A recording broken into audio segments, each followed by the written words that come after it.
Hello, good afternoon, everyone, and please a very, very warm welcome to everyone who's joining us now today for the wonderful and a very different session that we have today at World Dental Association. I hope all of you are safe, all of you are doing good, and taking all good care of yourself. So, today we have a very, very relevant and a very important topic for us. We have one of the best in the business, Dr. Sitesh Roy, sir, who is joining us from Mumbai. I have had the pleasure to listen to Sir way back in 2012 when he had come to GDC Mumbai to talk about immunology and allergies. And I was mesmerized by the way Sir had delivered his session and the amazing knowledge that he has. He is an amazing person. I have a long list of his achievements and his introduction. I'll just try to breeze through it because obviously we have to take use the maximum time that we have with him to get out maximum knowledge from him. So Dr. Sitesh Roy, he did his MBBS degree from GS Medical College in Mumbai in the year 1996. Then he completed his residency in pediatrics from the University of Illinois, Chicago in 2000. He went on to complete his fellowship in allergy and immunology at the National Jewish Medical Research Center of the University of Colorado. He has been associated with a lot of other wonderful institutions where he was the senior consultant, like, for example, in the Columbia Asthma and Allergy Clinic in Vancouver, Washington. He then returned back to Mumbai in 2011, where he now has his practice in Bandra. Just to give a gist of it, he is also the diplomate of the American Board of Allergy and Immunology.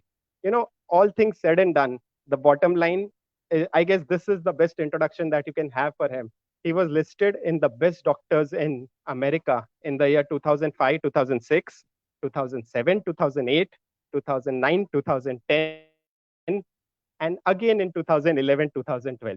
So, more than a hat trick of being amongst the best doctors in the US, as well also in the Guide to America's Top Physicians in the same time span from 2005 to 2010. So I guess this is, you know, the icing on the cake to have Dr. Sitesh Roy sir talking about the most important thing I feel, which is, making ourselves more strong, more immune so that we can fight off this pandemic that we have with us. Can I please invite Dr. Sitesh Roy sir, please, on the screen? Thank you very much, Anand, for that very Good kind. afternoon, sir. Good evening, sir. Thank you. Good evening. Good evening. Thank you very much, Anand, for the very kind introduction. It's my pleasure to be with you all again. Thanks a lot, sir. Thanks a lot, sir. It's an honor to have you, and it is very nice to meet you again after so many years. Great. Same here. So, sir, let's start. I guess I'll just kick off. Since this topic is a bit offbeat, something at least we don't do in clinic for us every time. Maybe we read a bit about immunology in your in your second year of BDS, and now we might have forgotten most of it. So maybe a bit of basics to start with. What is the role of the immune system in health and disease, sir? How would you put across what does the immune system exactly do? How is it important to us? So, if I have to summarize a very, very intricate, a very, very fascinating, and a very, very extensive system of our body, which is relevant in health and disease, in one line, I would say that the immune system differentiates between self and non self. This is a one line answer to what the immune system does. So, to give you an example, the immune system tells us that this is my skin, but the fungus on it is not mine. The immune system will tell us that the dental pulp is mine, but the caries bacteria trying to get into it is not mine. The immune system would tell us that this bone is mine, but this virus that is trying to get into my body is not mine. And in order to do that, it has a lot of different steps, a lot of different mechanisms, what we call the innate immunity, which is our first line defense, which can literally fight off anything. You take a virus, a bacteria, a parasite, a fungus, a cancer cell for that matter, our innate immune system is very smartly able to ward everything off. And for the things that the innate immune system can't handle, then we have something called an adaptive immune system. So the adaptive immune system kicks in a little later, maybe in 3-4 days after the innate immune system has started its work, starts peaking around a week to 2 weeks, 3 weeks, and then really takes over the whole battle, as you can say. And there are a variety of different cells in both of these, but the ones that are very relevant, because we are talking a viral infection, in the first phase are something called natural killer cells. There's something called macrophages, dendritic cells, Langerhans cells. And there's obviously our mucosal barriers, our nose, our respiratory tract, our GI tract, which has fantastic natural immune antitoxin, antimicrobial substances that really ward off infection. And when the problem goes further in the adaptive system, it's the T cells and the B cells which start making the specific antibodies and the specific, what we call cytotoxic or killer cells. And the way this is relevant is when this whole immune system, which is orchestrated by a group of what we call regulatory cytokines and cells, goes haywire. If it goes against ourself, we get autoimmune disease, which, you know, there are myriad manifestations even in dental practice of autoimmune diseases and in the whole body, as you can say. And when that immune system is overwhelmed by an infection is when we get something like what we would see in the 3-4% of patients who are really dying from COVID-19 infections worldwide, or getting a cytokine storm where their regulation is not working. And that's what is leading to multi-organ damage and death. So whether you take a simple infection or you take a heart disease or you take cancer, the immune system is at the core of every single thing that we live, breathe, survive. And this fascinating system is controlled by so many different factors that even in second year MBBS, like you said, in microbiology is when we get to read about the immune system. I was so fascinated by it that when I chose allergy immunology as my super specialization, the primary reason to do that was because I was amazed at the plasticity of the immune system. That how can it go from within seconds, minutes, hours, and days deciding that something is good or bad. So in a very small gist, self It's a from very not flexible system. what the immune system does. Okay. So, so how do we develop this immunity? How do I get it? So again, a How do I fascinating. get immune to something? How does it happen actually? So most people would believe that immunity is something that you get after you're born, when in reality, you start becoming immune from when you're in your mother's womb. That's when you start developing your immune system. So I didn't what know your this. eats, what your mother drinks, what your mother thinks, what your mother feels, the emotions that your mother experiences, everything starts influencing the fetus's immune system when it is developing from around the 10th, 12th week onwards in utero. And there are many diseases that now we connect to the intrauterine environment when they manifest later in life. It's a fascinating field. Now, once the baby is being born, that's where the external immune training begins. The external immune training begins right from deciding whether the baby is born by a normal vaginal delivery or the baby is born by cesarean section. Okay. Because when the baby is born through the mother's vaginal canal, there are a lot of different bacteria, fungi, many things that the baby actually swallows as That it, environment. and it starts colonizing their gut. Wow. And there are significant differences that are seen between a baby born through a normal delivery versus a baby born through C-section. And from there on, you can understand from what I just said, Wow. everything that goes into the baby's mouth, including what goes into your mouth, Anand, right now decides what your immune Yes. system is going to be. Because in our gut is Wow. where 70% of our immune system resides. Whether it is the early training where the cells get what they have to get and circulate through the lymph nodes, use the cells from the thymus, which is the T cells, make the antibodies, which is the B cells. We start differentiating from very early in life what is us, what is not us. And as we grow older, the food we eat, the air we breathe, okay, the stress we take, the tension we take, the worry we take, okay, all the kind of anxiety that we may go through, everything determines how our immune system is going to be. So our immune system is a conglomerate, a combination of everything that we do as human beings, right from mind, body, and spirit. That's at least how I, as an immunologist, have come to see, because I know that the tests and the investigations don't have all the answers. And for every single disease, you will see that there is a component that is related to mind, psyche, whatever you want to call it. And then there is a section that is related to actually what physically is happening to us, what our genes are. And I can't ignore the genetic makeup of a person also, because the genes also determine how our immune system will function. So if you're born with certain what are called micro deficiencies in the immune system, people are actually suspecting it with COVID-19 infections. They may have some very subtle micro monofunction defects that may make them more prone to infection. And it's certainly been known in primary and secondary immune deficiencies that have been known for a very long time. So, and as a person ages, immune system goes through something called immune senescence. And that immune senescence is one of the reasons why people above the age of 60 are most severely affected by COVID-19 infections. Whereas people younger who have a more young, flexible immune system are not that severely affected. And as the number of diseases add up, hypertension, heart disease, diabetes, COPD, asthma, you add up more and more cancer, immunocompromised state, the person becomes more and more severely affected by COVID-19 if they catch the SARS-CoV-2 virus. So that in short is how the immune system gets trained. Anything that we eat, drink, inhale, our cells, our immune, what we call antigen presenting cells, take it through a very well-defined pathway that God or whatever you believe in has given to us. And it trains us that this is good, this is not good.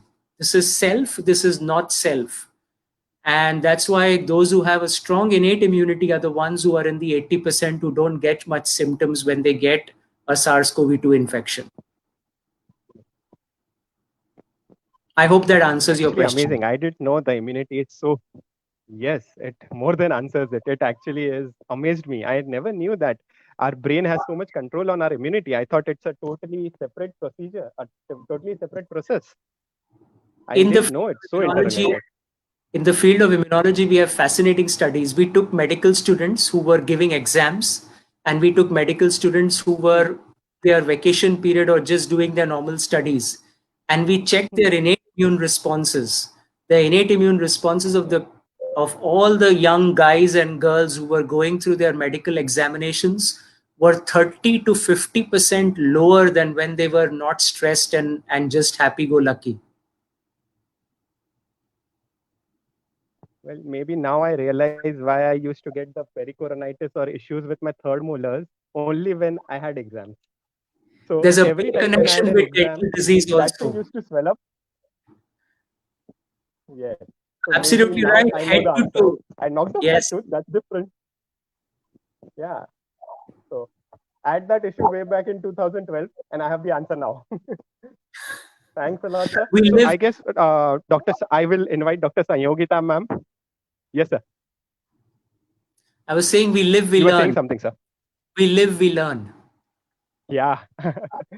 And there's always a lot to learn from you. That is for sure. Thank you. I'll invite Dr. Sanyogita Shah. Dr. Sanyogita is a senior practitioner in Mumbai and a very, very good friend of mine and knows Dr. Sitesh sir also very well. Dr. Sanyogita, please ask your question. Thank you. Yes, sir, thank you. Thank you for coming on the stage and enlightening us. And sir, we had many questions which will come along. But right now, as you said, what I got is that our immunity can fight COVID-19, right? But how do we come to know whether we are in that immunodeficiency phase? Like you said, ki some are immunodeficient. Or is there any test which can tell us whether we are immunodeficient or did we counteract COVID-19? Are these tests legitimate? And yes, you can answer that. Then I'll go further. Sure. Yeah. Firstly, thank you, Sanyogita, for inviting me to this wonderful forum with so many thousands of dentists and dental assistants and hygienists across the globe. It's a fascinating thing. And I really want to thank you for that. Coming to your question, So our innate immune system should be more than capable of handling any virus. You throw anything at it, if it's working well, between it and the adaptive immune system, we should be able to fight anything. Now, unfortunately, as the word immunity becomes more and more popular, there are a lot of labs that have started saying that we have this immune panel that you can do and check if your immunity is okay. Now, this panel generally is not something that you can really test every part of your immune system with. What they do generally in these panels is they will give you a CBC to know what your different white cell counts are. Do you have a lymphopenia, neutropenia, or a eosinophilia? They will look at whether you're anemic and tell you, because we know when we are anemic, we are more prone to certain types of infections because our overall health status is not that great when we are anemic. So they do CBCs. They will sometimes do a CRP to know if there's inflammation. Now, all of these things have their benefit in their place, but having an elevated CRP tells you there's inflammation in the body, whether it's due to infection or some other source or an autoimmune condition. You can't differentiate it really.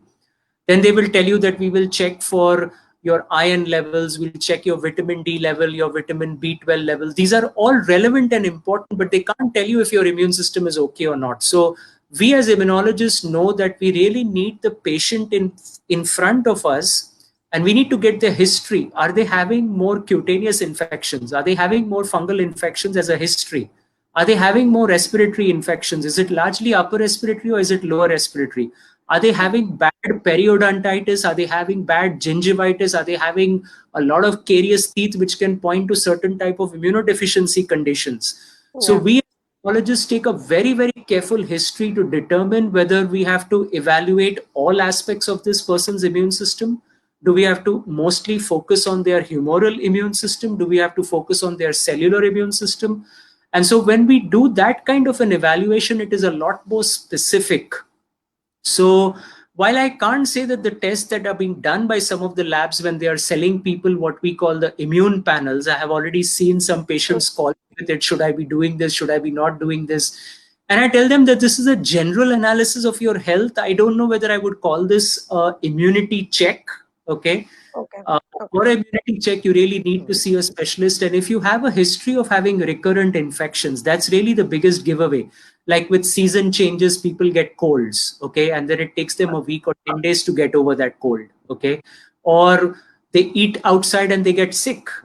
Or they have different presentation. They get skin rashes and skin problems all the time, or their teeth are very bad. They're making very frequent visits to the dentist, and they keep on getting infections that even the dentist doesn't know. They're brushing, they're flossing, they're doing everything. And still, sometimes there is an underlying immune problem in such cases, and that requires a proper evaluation by an immunologist. But some of these tests that I mentioned, a CBC, a CRP, a vitamin D, a vitamin B12, some of these can be an overall superficial screening. You know, people may say that, okay, then we can also do further analysis in terms of looking at liver function, kidney function, because if someone has a chronic disease, then their immune system won't work well. But these are all what I call quasi tests. These are not real tests of immunity. These are kind of trying to get to the picture by putting small pieces of the puzzle together. Yeah. I hope that answers your question. Yes. So basically, we should visit an immunologist before and understand how our individual immunity works, and then we can think of further practice and other stuffs. So what precautions should we take to avoid COVID-19 and how to safeguard the elderly and children from it? Okay. So your first question was, how do we protect ourselves from COVID? Right? Precautions that we have to take. So I will give you the general precautions, which I'm sure all of you all already know. You know, we have heard enough about hand washing and hand sanitizing. That's something I cannot impress upon you all how important it is, because trust me, I don't look that old, but I belong to that era when dentists used to practice without hand gloves. No. Okay? So I have seen it all. I know you all don't do, you all belong to a different era. I don't look that old, but I have 30 years of medical training and practice under my belt already.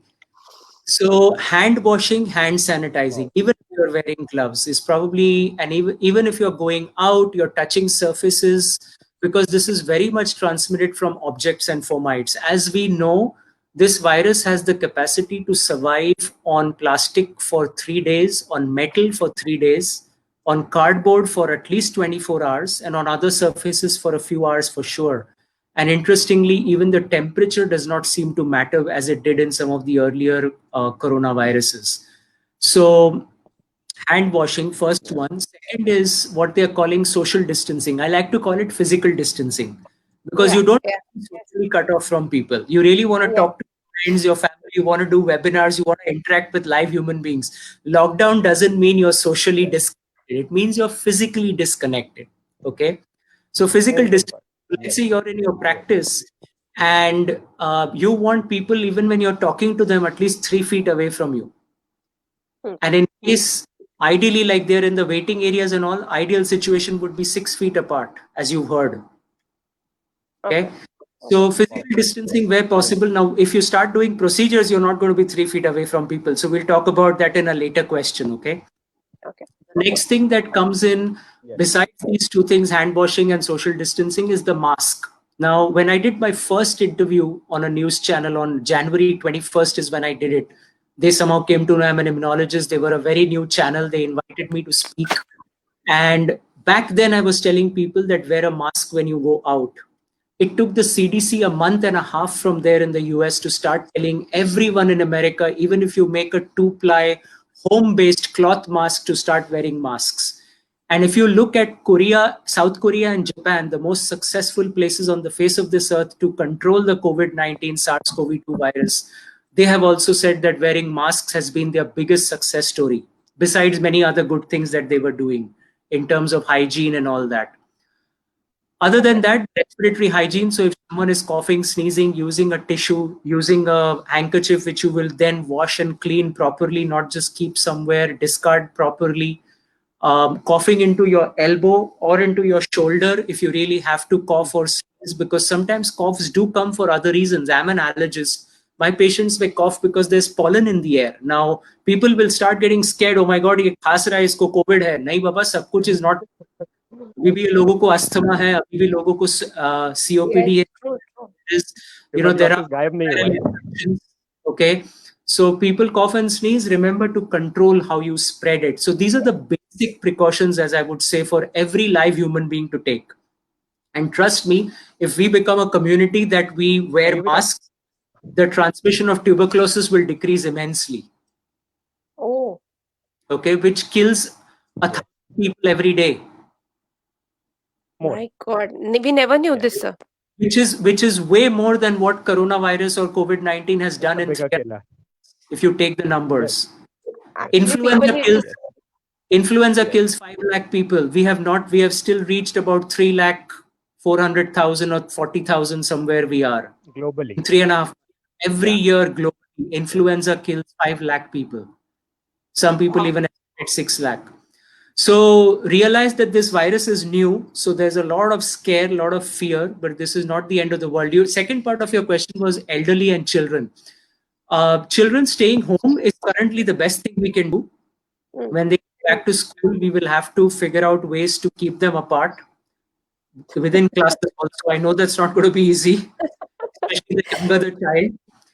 So keeping them home is the smartest thing. Same thing goes for the elderly, keeping them home, making sure they're having a healthy diet, lifestyle, exercising, giving them the best for their immunity. I know we'll talk about it in the latter part of your questions also. But really for them, physical distancing, face mask, hand washing, hand sanitizing, hand hygiene. This is universal for everyone, whether you're a practicing dentist or whether you're the grandparents at home or you're the children at home. I hope that answers your question. We'll go into more details of precautions specifically guided towards dentists, hopefully in subsequent questions. Yeah. So, Sir, I there's had a one cross last. question Yeah. with our discussion. Sayogita, 1 second. Yes. Sayogita, 1 second. So I had a cross question. So Yes. how do you put it? Is the virus spreading more because of aerosols, or is it spreading more because it remains on the surfaces alive for quite a few hours? So what is the No, major mode of aerosols transmission is of the virus? its Is it biggest aerosol based? spreading. Okay, because if it stays So alive on plastic for 3 days, so So certainly surfaces are a source, and that is why you will see videos even of Wuhan, China, and Italy and US where people are doing this mass spraying in public places with different kind of hypochlorite bleach solutions, etc., different going on. We can't deny that, but the large majority of transmission, Anand, still happens to be through aerosols. So first we thought that this was just through respiratory droplets. Then we changed it to saying that it is through micro droplets.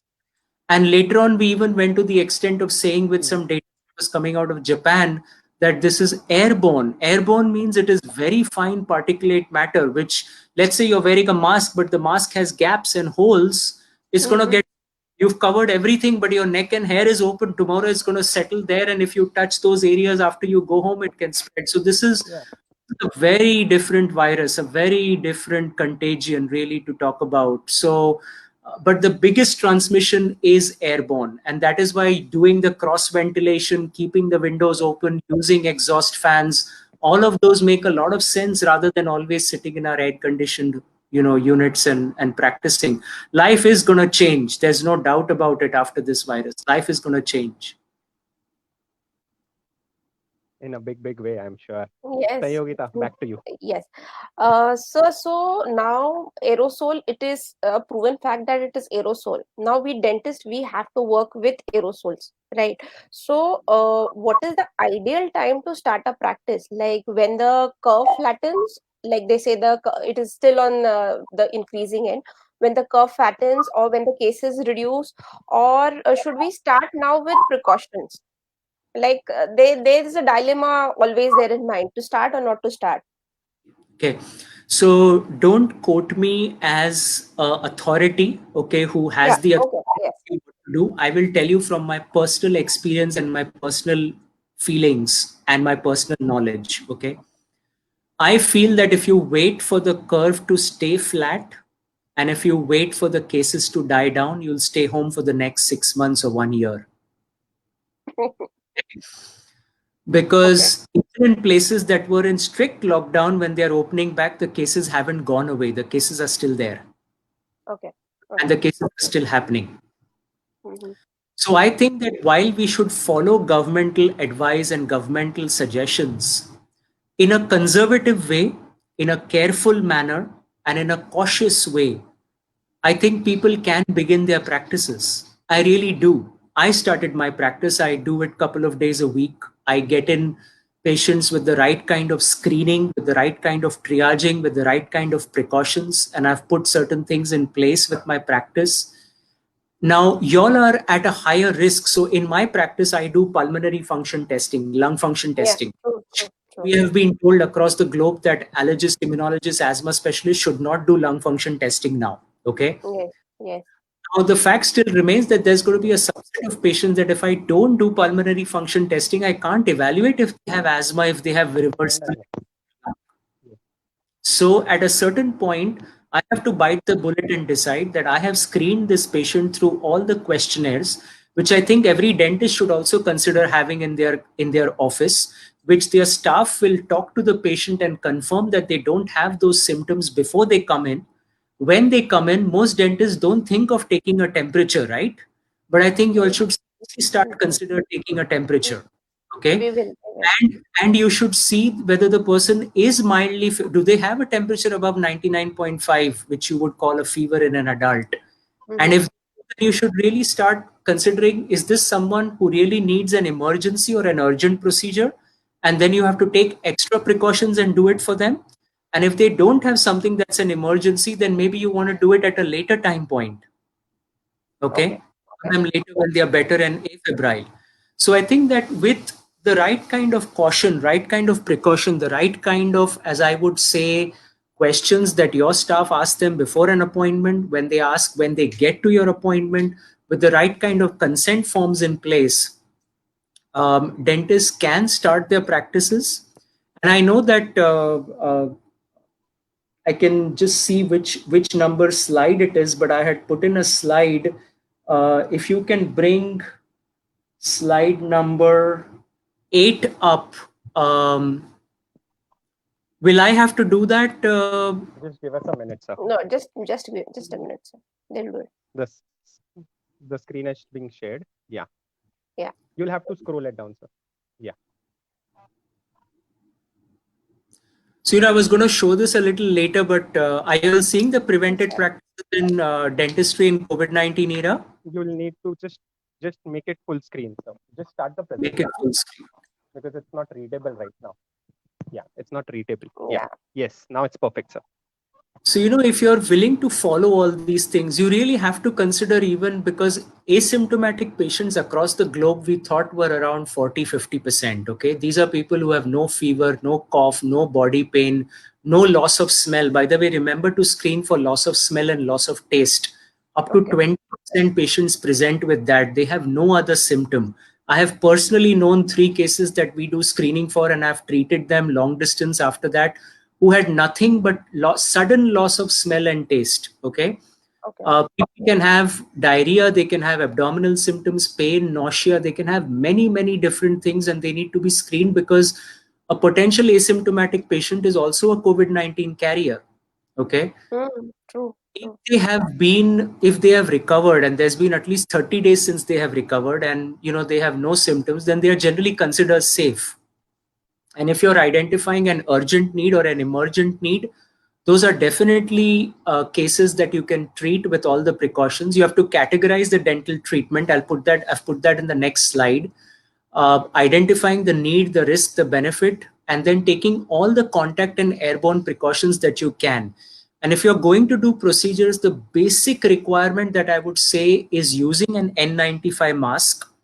If you want to be extra cautious, then use a 3-ply surgical mask on top of your N95 mask also. Some people are doing that, frankly. Using goggles and then a face shield. And along with this, using potentially double gloves, not even single gloves, and preferably nitrile gloves, if not less. And if you're going to do something where there's going to be a lot of aerosol generation, then it's really a personal call whether you use a full PPE, which is the gown, the legging, the head cover, all those things. But again, when I think I took this from one of the dental publications only, where they looked at patients who are asymptomatic and unsuspected. They took them as symptomatic and suspected.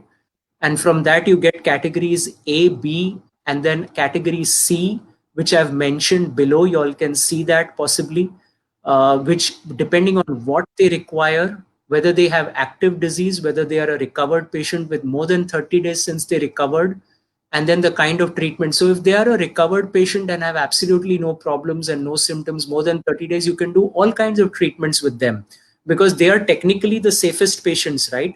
But remember one more thing, that saliva tends to have very high viral loads. So even higher than respiratory secretions now we are finding. And we are also finding that the eye, the conjunctiva, the ocular membrane is able to receive and get the infection into the body. Some people are saying even 100 times more than what our respiratory mucosa can. So goggles, face shield are extremely important. Do not underestimate it if you're going to practice in this COVID-19 era. And then potentially single or double, but N95 mask for dentists, you're going to see probably guidelines coming out from different authorities saying that you can work with a 3-ply surgical mask. But I think if you're trying to prevent aerosol transmission, then an N95 happens to be a better way to do that. And that too, a proper N95. There are many N95s out there which are not really N95. So hopefully that, and then you don't need a respirator in that. You really don't need a respirator in N95. People are asking whether you need a respirator. So I hope that kind of, it was a long answer, but I hope that answers your question. Yes. Yeah, go. So dentistry is all about aerosols. I had a small query. Yeah. Okay. Yes, Anand. Yes.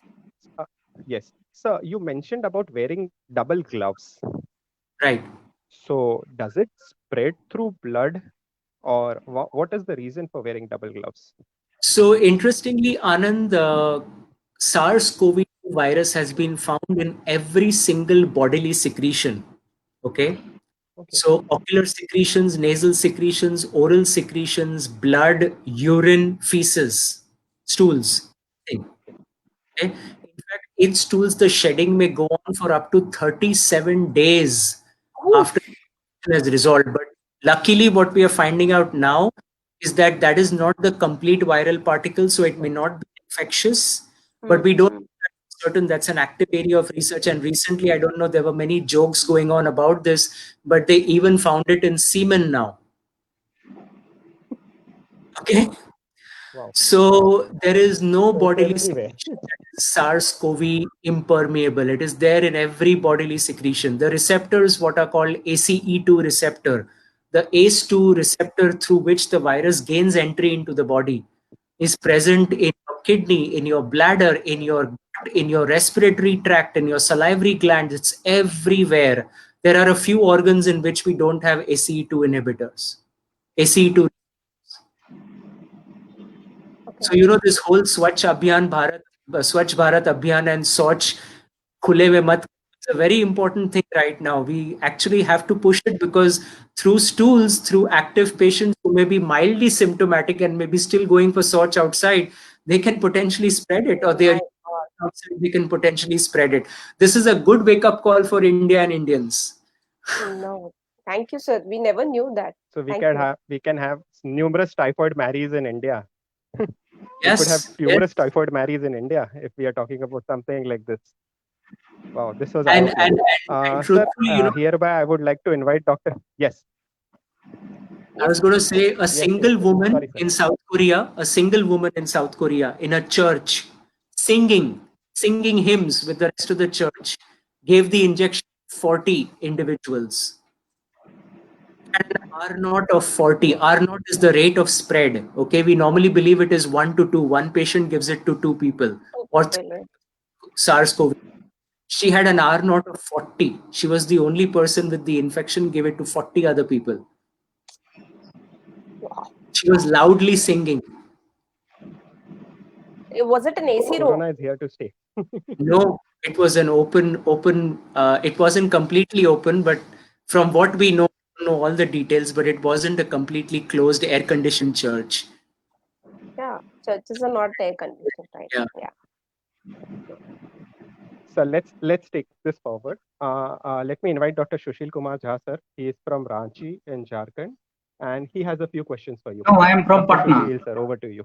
Now. Patna. Oh, Yeah, Dr. sorry, Anand, I sir. am from Patna. Okay, okay.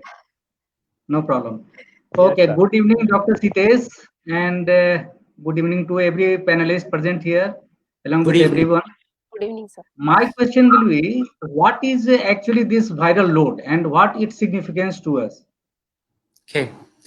So, as you can expect, the most common example that you all may know as dentists, because you all have practiced through the HIV era, is when we viral load in HIV, we are talking about the number of viral particles that can be detected. There we do in blood generally, because we want to know how well the antiretroviral drugs are working and how well they are keeping the viral load in control.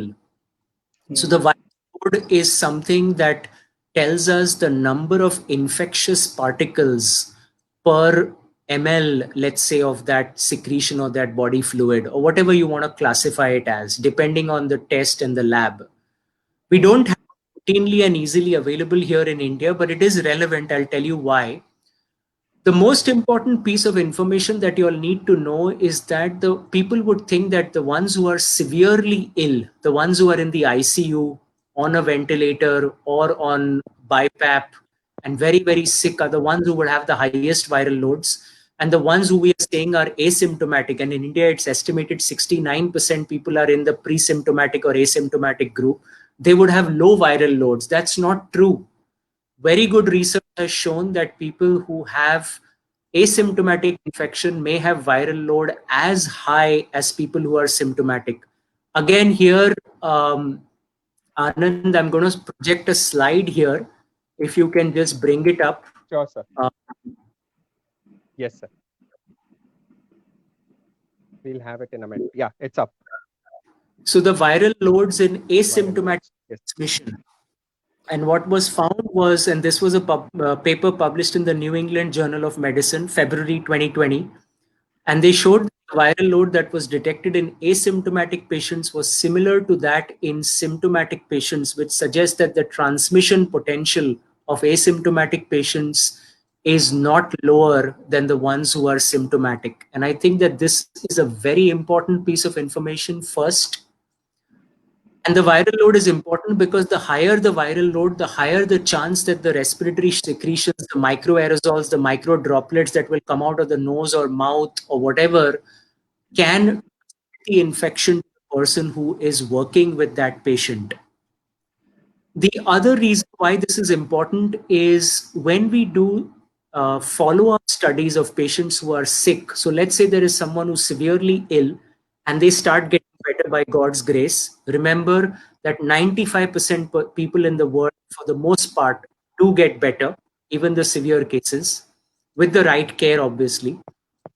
So when those people are recovering, we do the RT-PCR, which is done Okay.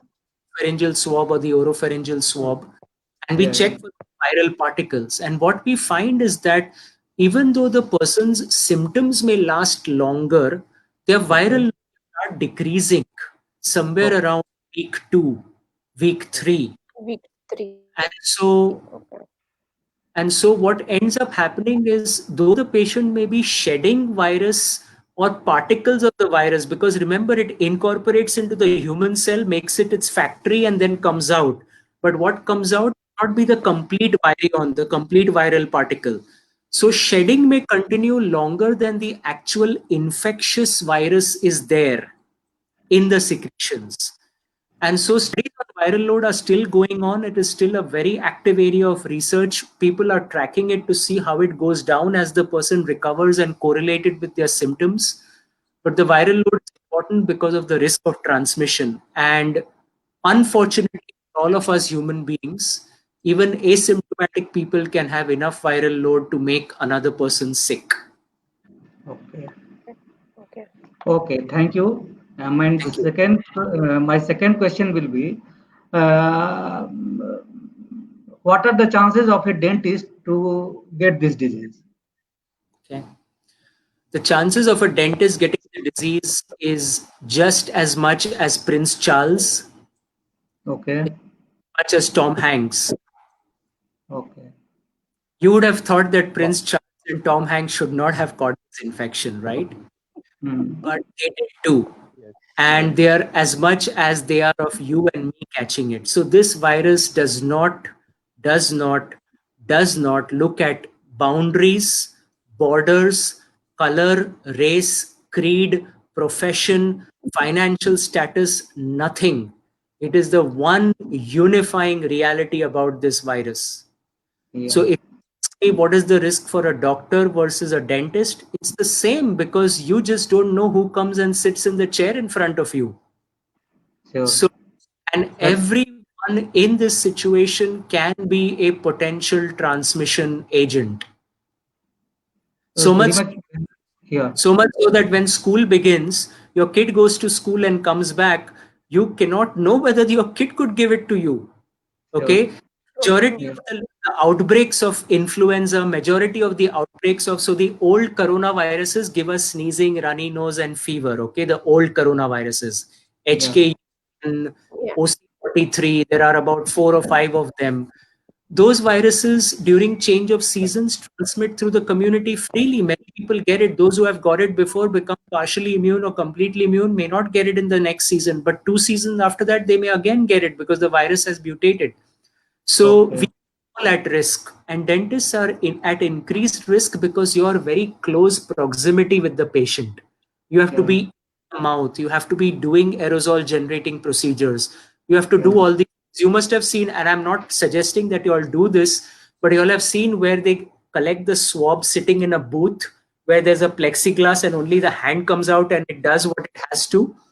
I can only imagine that tomorrow a dentist will start practicing like that. There'll be a plexiglass between them and the patient, and the hand goes out and they do what they have to, and the dentist is. We cannot. I don't think, I'm just We joking, obviously. cannot do. We have had some But we have had some innovating dentists trying to create something like that.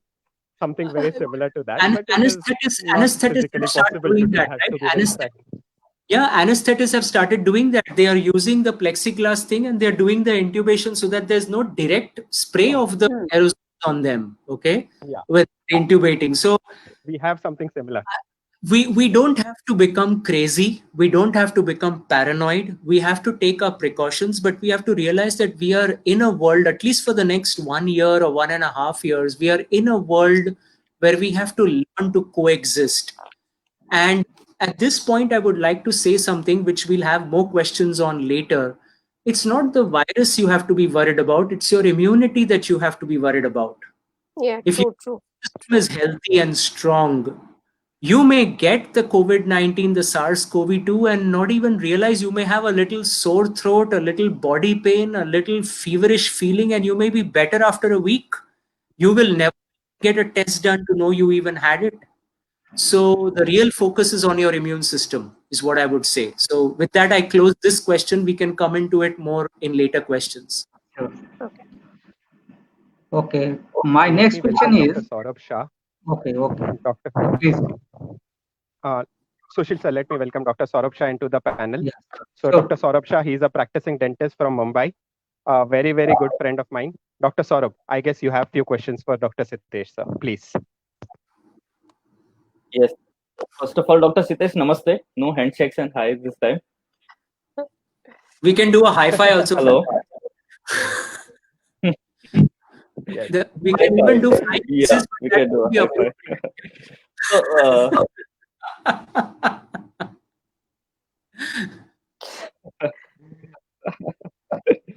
Right, sir. So, thank you for the informative points. Your point, yes.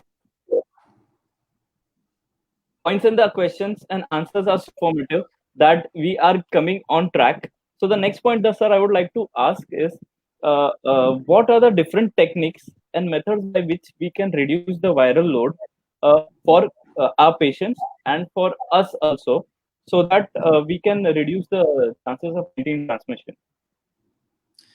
So Saurabh, thanks again for joining and for guiding me yesterday in our trial run also and today.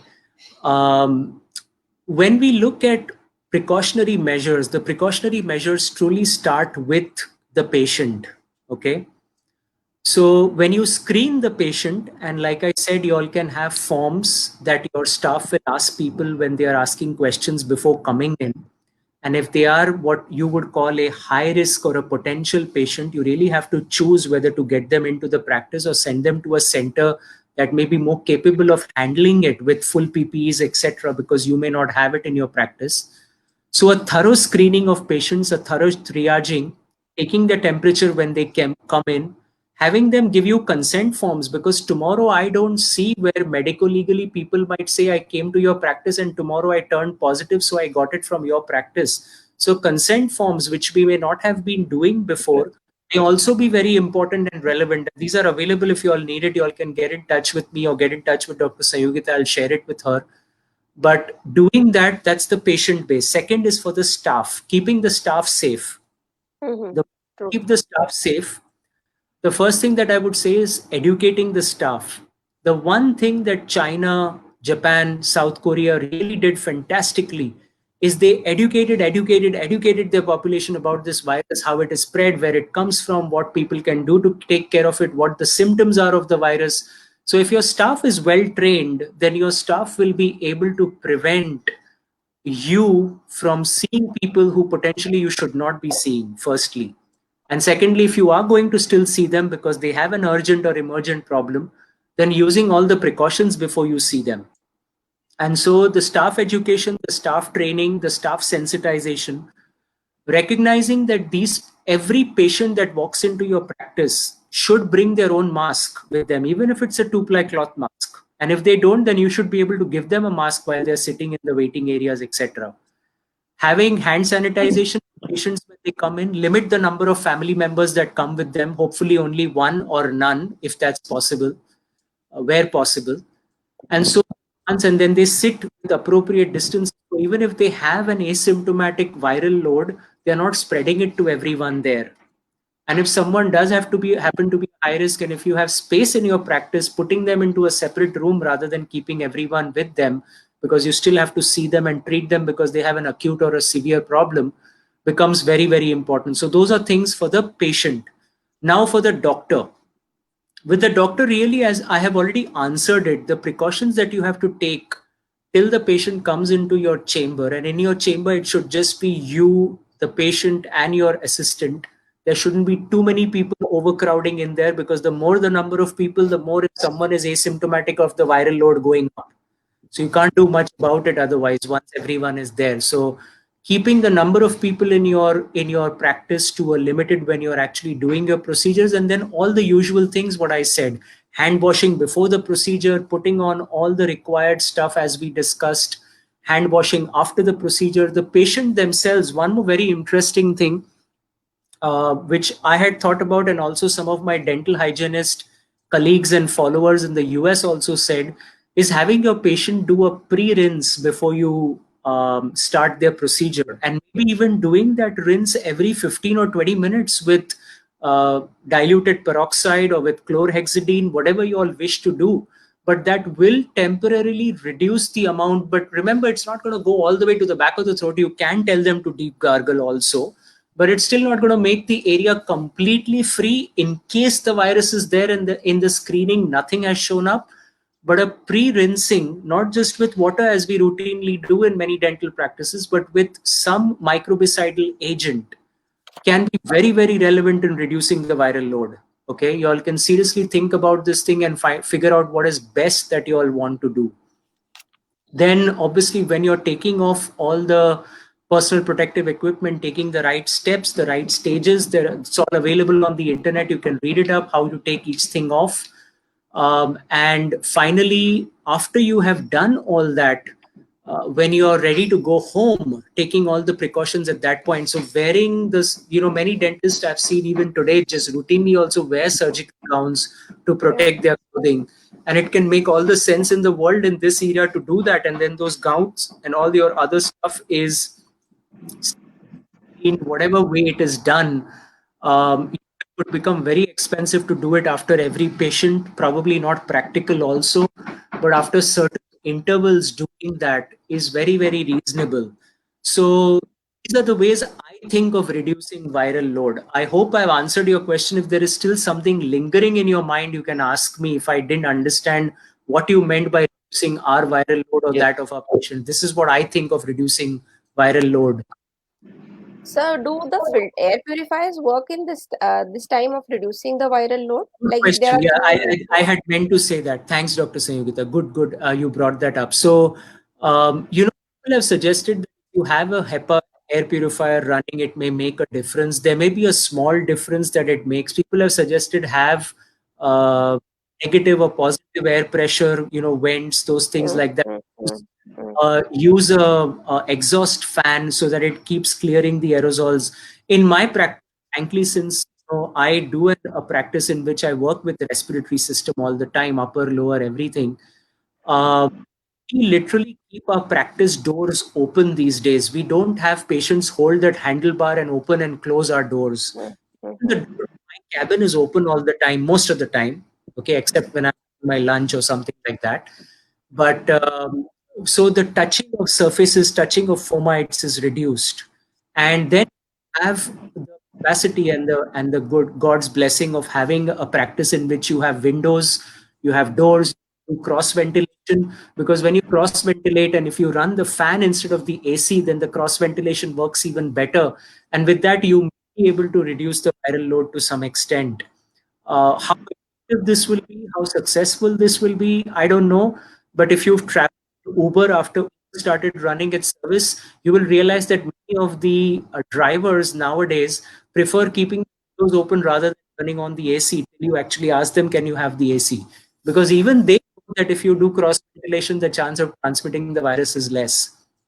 Now, other procedures that can be done, which I would suggest people get in touch with me individually, because I don't know how right it is. There are certain devices, machines that, sure you all have heard about fogging and fumigation and all those things.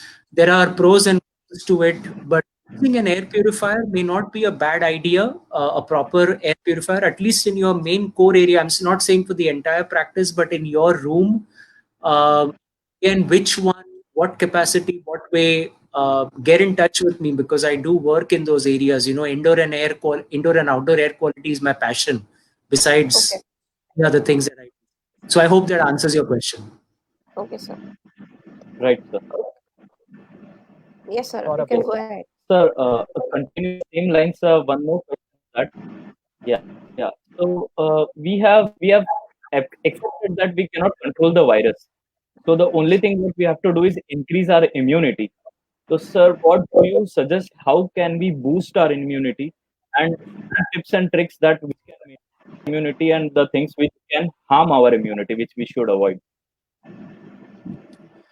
So, Saurabh, if I gave you the option right now, you know, we are all in lockdown, and I tell you that you can Yes, sir. sleep till 10 o'clock in the morning and then your favorite web series till 2 a.m. in the morning. Would you do that? Yeah. Yes. Yes. Yes. This is a Already doing fantastic that. way. This is a fantastic way to damage your immune system.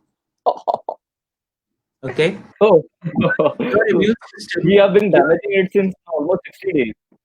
Yeah, your immune system is very closely connected to the cycle of the sun. Whether you or not. Okay. Ancient medicine says this, modern medicine also accepts it now because we know all the different hormones that are released in the body when you sleep at night versus sleeping early in the morning.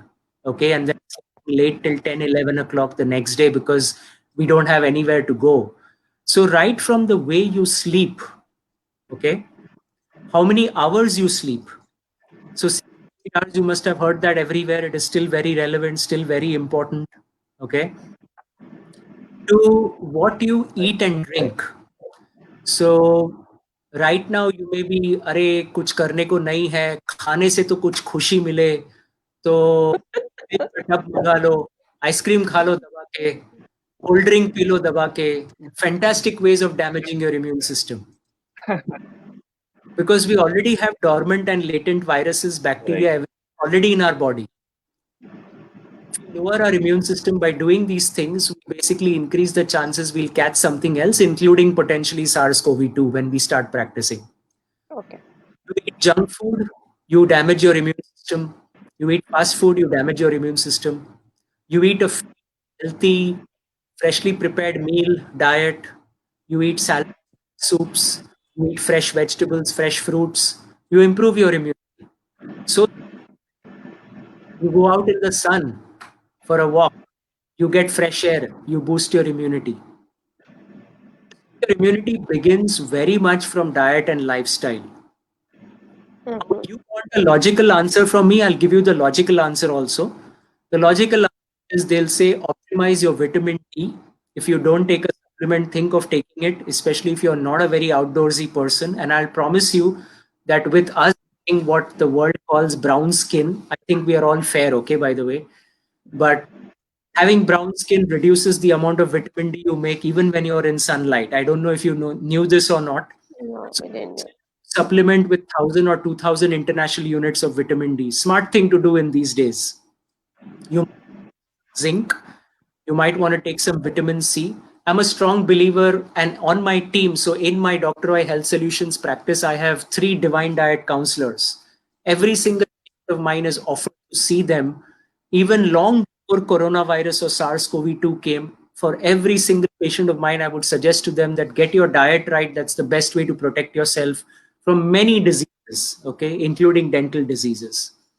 So know all the downsides of having all the sugar and all the refined foods and all that. I don't need to bring coal to Manchester, as they say, tell you about it.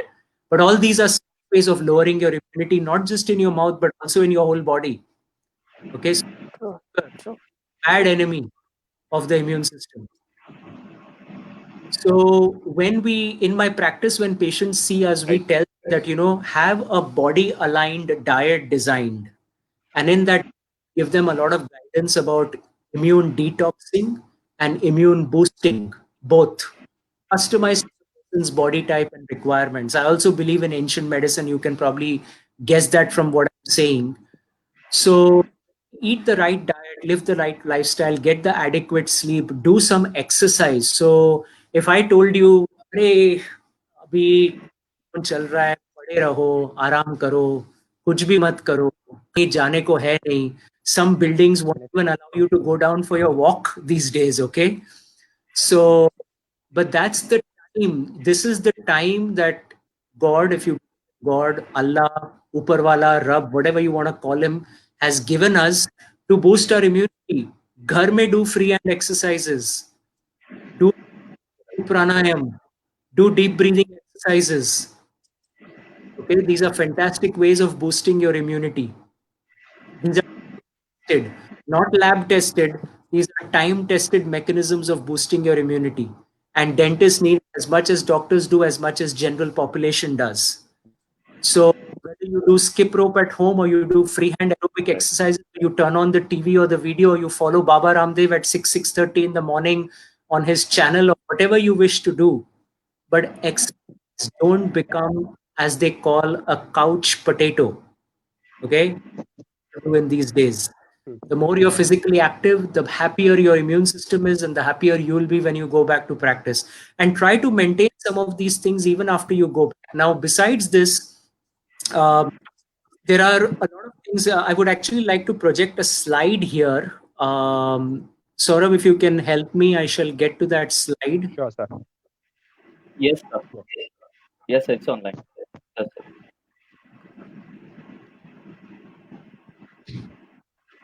It's online, sir. So here I've put in some of the things. I already covered these, but after this I'll give you. So we have a fantastic system called Ayush, which is a combination of homeopathy, Ayurveda, Unani, and government under our PM Modi ji has done a lot of work on this thing, and these things are out there for you all to see and use. I won't say that I normally align myself with any one system. I align myself with 9 systems besides allopathic medicine. And you believe in homeopathy and want to use arsenic the way it's been described, or if you want to believe in Ayurveda and you want to drink herbal teas that have haldi and honey and other things in it, and keep drinking warm water, not hot water, and don't go overboard of drinking it every 15 minutes. That's all crazy. I don't believe in those things. But drinking it in a reasonable way with the right things added, there are a lot of things that are out there that, and we as India can truly show the way to the world of doing these things.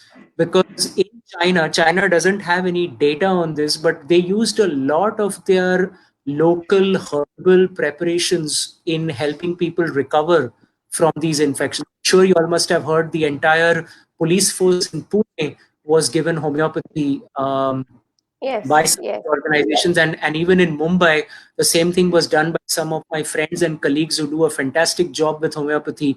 They have done it with the Mumbai police also, at least sections of it. I don't know if all of them have gotten. But these are that depending on your belief and faith structure, I don't want to convince you to do this or not do this, but these are you can also do side by side and do with your family. People, for time immemorial, hot milk with haldi, it should be adulterated haldi. And if you have a diet counselor like my team members do, and they get the right haldi, having hot milk with haldi is a fantastic way of boosting your immune system. I truly believe in it. You'll tell me, Dr. Is there a placebo-controlled double-blinded trial? I'll tell you no, but I'll tell you, does it work? Absolutely does, in my belief. Don't ignore these things is all I would say. So there are a lot of things on a personal level, on a professional level, on an individual level that can be done, both with you and family, because your family has to be safe also if you have to be safe. So it's not just us as individuals, and then eventually for all of our society, because if our society is healthy, our country is healthy. If our country is healthy, our world is healthy. So we have to look into this from that perspective, nothing short of that. We have to have a holistic approach. Does that answer the question, Saurabh? Yes, in a complete detailed way. And thank you very much for bringing other streams of medicine into this, so that we can help and boost our immunity. And thank you very much, sir, for the questions. So now I'll ask Dr. Anand if he has any questions I would like to come for you, sir. Yes, sir. Yes, sir. Sir, I wanted to take this to a different level now. There is something that we have been listening to for the past 2 months. Especially, I have not heard of this word, herd immunity. A lot of the countries have been banking on it, and we have been told maybe that is the only way forward. So, is it actually what it is? And I really don't know how it works, what it does. What is it? What is it? Is it just not doing anything at all? So herd immunity is to bank on herd immunity is like Anand, you would say that मेरा बाजू वाला कमाएगा और वो जब सब कमा लेगा तब वो मुझे दे देगा और मैं बच जाऊंगा और मुझे काम करने की कोई जरूरत नहीं है. Okay? या तुम जाके बाहर सब कुछ कर लो, you do everything outside and get it done, and when it's done then call me, then I'll wake up and I'll come outside. Okay? बाहर तुम लड़ाई कर लो जो भी, और फिर जब सब सेफ हो जाएगा. I don't mean to downplay what it means. Herd immunity basically means when a certain segment of the population has been exposed to the virus, and when that segment becomes immune to the virus, then the spreading of the virus in the community goes down. And this is directly connected to the transmission factor, what is called the R naught. So the R for SARS-CoV-2 is between 2 and 3. It was 4 when it first was at its peak in India. It went down to 1.4 and it has again gone up again in certain at least red zones or hotspots. It varies zone to zone. But this R naught determines how many people in the population need to become immune before the transmission cycle of the virus in the community will break. R naught of 2, which is a very conservative R naught for SARS-CoV-2 virus, COVID-19 infection. You need 60% of India's population to have been exposed to the virus and be to it, whether through asymptomatic infection, mildly symptomatic infection, which is 80%, moderately symptomatic 10, 20, 15%, or severely infected, severely symptomatic, which would be 5%. Okay. When 60 to 70% of India's population, so we are talking about 75 crore people having been exposed to coronavirus, COVID-19. It's going to take a long time, Anand, long time. 2 years, 3 years, that after all the lockdowns have been opened and everyone is free, maybe more. we're not going to do right now. So banking on herd immunity is as much as banking on the next big wave to come and bring 15 lakh rupees into your bank account directly. If you know what I'm talking about. Yes, yes. So I totally got your point. That's not what we are banking on. What you have to bank on is your own immunity. Herd immunity is a long distance away. It's a horizon. We will get there someday, but not in the next few weeks or months. So really, vaccines are the answer in that sense, and vaccines also will take time. We can talk about it if you all have questions on it. But at the end of time, it's your own personal immunity, your own family immunity. And about personal and family immunity, I also have been working on ancient customized supplements for a very long time, and many of my patients also take from us in our practices. And I have been fortunate. I have thousands of patients currently in India and many of them also abroad. Those who have been following my protocols with the diet, with taking the natural supplements, none of them have really called me with saying that they are infected. That's God's grace, blessing. I hope through time it stays true. But really work on your own immunity, work on your own surroundings, work on your own practice, your own staff, your own people. Don't bank on immunity right now. It's a long, and just to give you perspective, Wuhan, where this all began, okay, 60, 70,000 cases, 80,000 cases, whatever might have been there in that strict area, they went back. I'm very glad they did this research. It is now in the public domain. They estimated that amongst 1.1 crore population in Wuhan, 0.5% people had infection, 0.45%. Okay. So they decided to do a study where they wanted to see how many of those 1.1 crore who did not get the infection would be immune, would have antibodies, IgG and IgM, SARS-CoV-2. Fantastic study. I would have thought of doing it myself, and I hope someday it's done in other parts of the world also. I want you all to guess how many people you think of those 1.1 crore. They took sample populations from different places, different types, different ages, and they tested. What percentage do you think would have had IgG and IgM to SARS-CoV-2? Just take a blind guess. 0.4% has been directly exposed and infected. Okay, there have been asymptomatic patients, unknown infections, all that taken into consideration. In Wuhan, how many people do you think had antibodies? We don't even know if they're neutralizing antibodies or not. All. I think, sir, I'll go with 0. Very less percentage. Well, 0 can't be the answer because 0.45 have it, right? Right. Very less percentage. Yes. Very less. So we have 0, we have all. So we have 0 to 100. Anand, what's your call? What's your take? 70%. 70%. Dr. Sushil, want to take a guess how many people are immune to SARS-CoV-2 now after being the epicenter and the start of this whole thing? All are. No, about 70%. Okay. You'll be shocked to hear the answer is 2.5%. My God. Okay. Why? Oh. Very less. Why? But Why? Because we cannot assume that everyone got exposed to it, and even if they get exposed to it, they had enough antibodies that they developed. So maybe the antibody test will get better and we may detect 5%, 7%, 8%, 60% tak pahunchna hai. 60% we have to reach. Just take an idea how long it's going to take. That's the reason why I brought this whole anecdote up for you all. okay. Right. Next question. It got the Coming in. Yeah. It got the point across. I know it did. Yes. It really got it across. we got into the perspective. From the Herd immunity. Right. Okay. Please take it.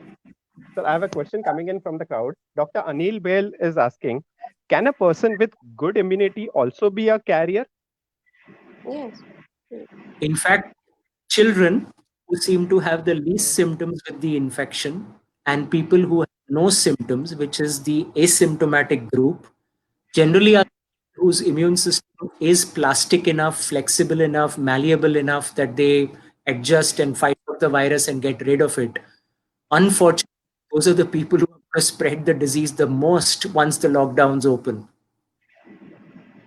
People say that when you get back in practice, and please don't take this in a negative way. I know we live in joint families, but you have to take care when you come home and you have elderly family members at home who are still staying home and following all the precautions, because the healthy people are the ones who can get the infection in and they may never even know that they got it in.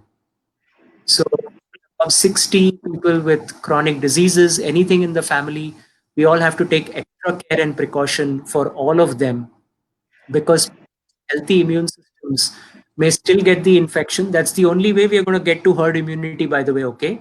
And CDC said this in Jan. I said it in my interviews in Jan, knowing this virus and how it was spreading, that 70% of the world will be exposed to it within 2 years span. These are mathematical calculations. Now, if in lockdowns forever, that may take a very long time to happen. But gradually lockdowns are opening, gradually services are resuming, gradually we are all getting back to our practices. So there's no option, it's going to spread. And the people with normal immunity will also spread it to others. So be very careful with your own health. Still, even if you're fit, strong, you're a body. I have one more question. In India, still wear your mask, still do your hand washing, still do your hand sanitizing, still do all of those things. Sir, when is So I the have one more vaccine? question coming up. A lot of people are asking this. So what exactly is the contact time with the virus? Or, what is the contact time? So people have estimated this, interestingly, Anand, that if you spend 15 minutes with a person who is viral shedding, 15 minutes seems to be that critical time frame. Okay. Closed space, 15 minutes spent with someone who is shedding virus is believed to be enough. You have then had what would be called a high risk exposure. When the is less than 15 minutes, then it is considered to be a low risk exposure. Now, I won't simplify it that much. because depending on the airflow, the ventilation, the precautions you're taking, all of those things matter. Okay. But more than 15 minutes spent with the person in close proximity. So less than 3 feet is close proximity, which I know in the dental profession, it's going to be less than that, or in that, if not anything. So the kind of exposures you all would have in dentistry is going to be considered a high risk exposure. All our have the procedures option. are usually more than 15 minutes. Yeah, I it's know more that. than 15. I know that. That's why I'm saying you all are going to have high risk exposure. I said it out there. I Yeah. have had enough dentist friends, and I have been to the dentist also, as most of us have some point in our lives. So I know the time that it takes. So it's between the aerosol, micro aerosol, all the drips, all the drill bits, all the fine aerosols, and the time you spend, y'all's exposure is high risk exposure. So, sir, any If I, prophylactic yeah, go ahead. Sanyo ma'am had something. Yes. yeah, sorry. Sanyogita ma'am, please. Sorry, Yes. sorry. Does any prophylactic medicines like antiviral, anti-malarial, antiviral, will work? Or if we take immunity boosters, so after that, how much after like 1 month of immunity booster drugs or so can we start practice, or we can just take them and start working? Just throw some light over it. So what I'm going to say now is not in keeping with what the guidelines are in India. So please take it with a pinch of salt. It's coming from my personal opinion, experience, and reading and research. Practitioners in India and people who were potentially exposed or high risk were told to take hydroxychloroquine in a prophylactic manner. The data is very weak for it. I am yet to see a paper that has proven that it really works. And when hydroxychloroquine has been used in ill patients, in sick patients, the studies that are available so far have not shown a very big difference. And the other thing that was against it is if hydroxychloroquine was the answer, then our rheumatology patients with lupus and other types of autoimmune disease who are taking hydroxychloroquine routinely, and they're taking every day, Yes, prophylactic doses not every day, then they should have never got COVID-19 infection. But the reality is there have been enough rheumatologic patients who have got COVID-19 infections. So hydroxychloroquine is not the answer. If you ask me personally, Dr. Roy, are you taking hydroxychloroquine since you are practicing? My answer is no, I'm not. Okay? Take it with a pinch of salt with whatever it believes. Remember, Sayogita, and to everyone here and who's listening, placebos work 30 to 40% of the time in any clinical trial. So it is your faith and your belief. And remember, I do holistic medicine. I also conduct meditation programs. I work on the power of the mind. If you take hydroxychloroquine with belief that hydroxychloroquine is going to protect me, it will protect you to some extent. I don't know how much. There may be no science behind it, but you might with arsenic also. You may do that with your kada at home or your chavanprash at home, or you may do that with your prayer, yoga, and pranayam. It's your choice. Antibiotics, azithromycin, antivirals like let's say what was used early, they tried Tamiflu, influenza, thinking it will work. Been shown to help. None of the prophylactic agents, the CDC right now does not have anything on its guideline or list. The ICMR and the Ministry of Health and Family Welfare have hydroxychloroquine. You want to take it, don't want to take it, it's a personal choice. But really, we don't have any preventive drugs. What is preventive, as I told you, is your immunity boosting. So if you have sleeping well, eating well, exercising well, taking your vitamins, minerals, if you don't take them, if you don't have a diet that's well balanced in it, if you're doing all these things, trust me, you can start practice tomorrow. Okay. A few days doing all of it and then start practice in a cautious, careful, conservative way. Yes. Right. Got it, sir. Okay. I have one question in the continuity. Sir, I had a yeah. Please, Saurabh. Yes. Yeah. Thank you. Sir, is there any way where we can gauge the immunity of a person? I don't know. This questions may come out as a very lay question, but can we gauge an immunity of a person? And if we are going to it, so how should we go ahead, it, sir? How can we go back? So I think I answered this earlier. Was it Dr. Sayam? Sayogita, Yes, you yes. asked me, maybe you missed it, Saurabh, but there is no single test that can gauge a person's immunity. Our immune system is very wide and very complex. There's innate immunity, Okay. CBC, blood counts, CRP to know inflammation or infection, ferritin level, iron values, vitamin C, vitamin B12, all these things. There are labs with packages. This is not immune evaluation. This is general health evaluation. Karna can't be harmful, whatever benefit it carries. Going into specifically your humoral immunity, you will need an immunologist to help you guide that. Okay, there are ways in which we assess the humoral immune system. There are certain vaccine responses, certain antibody titers, things that we follow.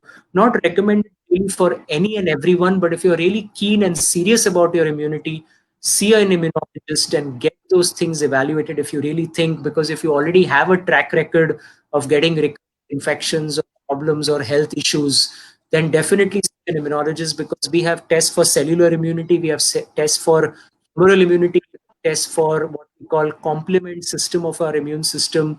We have tests for the innate immune system. So all of these things are there, but not in public or general domain. In the general domain, you'll get a CBC, you'll know your counts are fine. That's the most you probably in the immune system.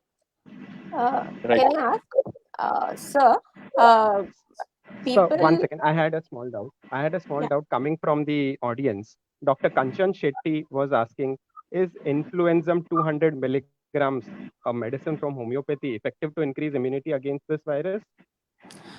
So there are 6 to 7 medicines, Anand, that have been suggested by our homeopathy colleagues.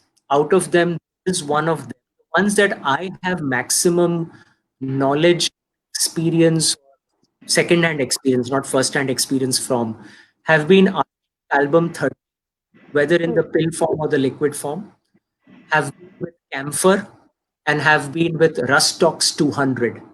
There are 3 or 4 other in which influenzam is in the list, but the I believe are most commonly being used by homeopaths in these days, in these times. And of this, Ayush has opened that arsenic album 30 is the way to go, with a very specific dosage protocol. Doesn't have to be chronically taken. It's 4 days to begin with, and then 4 days a little while later. So I would stick to what most of the data and suggestions are from. If you go into the list, like if I went into just your home remedies now, I believe in tulsi, I believe in neem, I believe in haldi, I believe in so many different things. But can I tell you have all these things? No, in a proportion, in a way, in a Cannot. value, in a combination, in a rotation. You'll have to figure out what you take. Don't go and take everything, because you don't want to overstimulate your immune system also. If you your immune system, you can then end up with autoimmune diseases and other problems. Remember that. So don't go easy on these things. Okay. Bharosa. I Sushil literally sir, in Sushil sir, America. you had some doubts? Yeah. No. I have few questions with me. And one question is from Dr. Aswatha Kumar Swami from Mumbai, and it is related with allergen. He asked, are allergen tests very accurate? And the second part to this question is, like antibiotic test, is there any POC, point of contact test for it? Doctor, for both of these issues, so I am an allergist. I believe allergy tests are very, very accurate. You can call yes, me biased agree. because I've spent my last 20 years practicing it. Dr. Sayogita can contact her Yes, if you I vouch. do I work. vouch for that. And one of the biggest referrals I get from my dentist friends and community who know or don't know me, even from the unknown, is for drug testing, because you will get patients in your practice who say that a local anesthetic made me very sick. Yeah. I do local anesthetic Yes. testing at the point of care in my practice. I Yeah. do different antibiotics. There are protocols for it. Not the kind of protocol where you just inject it under the skin and see if it causes a reaction, because that's not the right way to test it. We as allergists have very specific protocols for drug allergy testing, and if that is negative, then we have specific protocols for oral challenges and even oral desensitization if we have to use a drug for which there is no other option. So recognizing all of that, allergy is a well-evolved field. not practiced that way in India by everyone. I must tell you, there is a lot of what I call quasi allergy going on in India. Unfortunately, it's the truth. But real allergy is a very smart and evolved field, and in that, allergy testing is very accurate. Drug allergy testing is very accurate. At point of care, for you to do it by yourself, you would require training in allergy to do it. I don't think the way people do it, कि बाबा ये drug देने वाला है, check करके देख लेते हैं. That's not to know the dilution. You need to know how to progress. There has to be sequential testing. All of that is something that an allergist can do. So seek the help of an allergist who understands all this if you really want to do it. Okay. Thank you. Okay. Yes, sir. I can ask one question, sir. Last. Saurabh, you had some doubts? Yeah. I too have. Yeah. Go ahead, Saurabh. Yeah, last Saurabh, question you from had my some side, then doubts. Dr. Sanyogita can take over. Yeah, thank you very much. Yeah. Sir, Yeah, flu vaccine. Yes. I personally am a sufferer from upper respiratory tract infections throughout the year chronically. So I was been advised by MD for a flu vaccine. So is any significance with the flu vaccine and with the COVID-2, any significance related with that, sir? Okay. So firstly, Saurabh, come and see me once, because if you suffer from upper respiratory problems all year round, you may have allergies which have never been treated. And if your allergies are treated, I promise you that you can get better. And if you do immunotherapy, you may even get cured for a lifetime from those allergens. But we do desensitization. My next text, yes, sir. My text message was to you next, sir, for an appointment. Yeah. So coming to the influenza vaccination, it is something that is very, very relevant in these days. Look at the symptoms of influenza, okay? Fever, cold, body pain, cough, and if it gets very severe, pneumonia. What are the symptoms of COVID-19 SARS-CoV-2? Fever, body pain, myalgia, fatigue, tiredness happens in flu also. Cough or wet, mostly dry in COVID-19, can become wet also. I have enough cases I've handled where they have a wet cough later on. Nasal congestion, blockage, cold, fever, body pain, very similar symptoms, okay, and can go till pneumonia. So you really want to consider taking influenza vaccination. Is not perfect in young people. The efficacy is about 70%. In elderly, it drops down further. But everyone should consider taking, because come rainy, come monsoons, I vaccinate all my patients in my practice. At least I offer it to all of them. Whether they take it or not is up to them. Right. But you want to, if you get these symptoms and you've taken the flu vaccine, you at least know you've tried to do something to protect yourself from a very similar bug that will start in July, circulating in the community very freely. It does every year. India has 2 flu seasons, one in monsoon, one in winter, or whatever winter we have. Even in Mumbai, it circulates very much.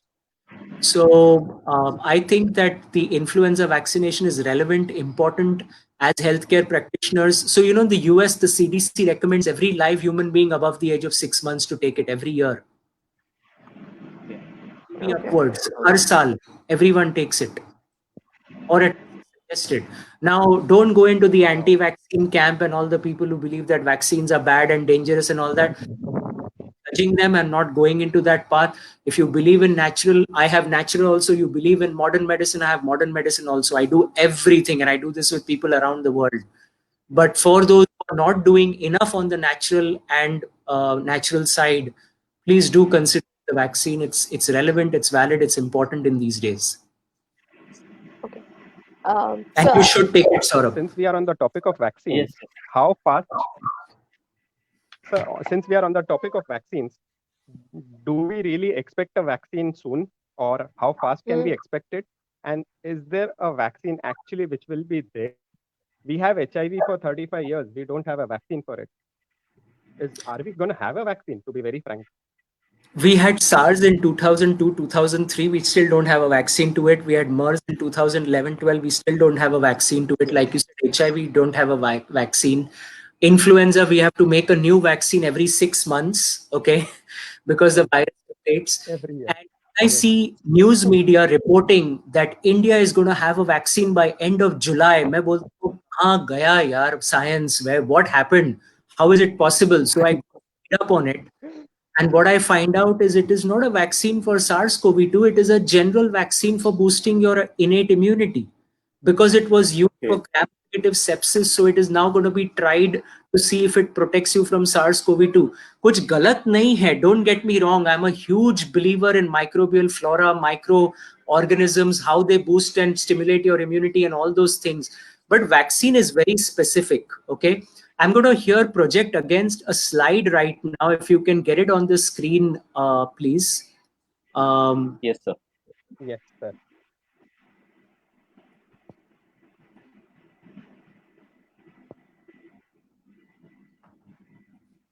These are the 6 candidate vaccines that are still in phase 1 trial. Okay, phase 1 trial. phase 2 होना बाकी है, phase 3 होना बाकी है, फिर public release. phase 3 में most likely it will get released to a significant number of people if it's doing well in phase 1 and 2.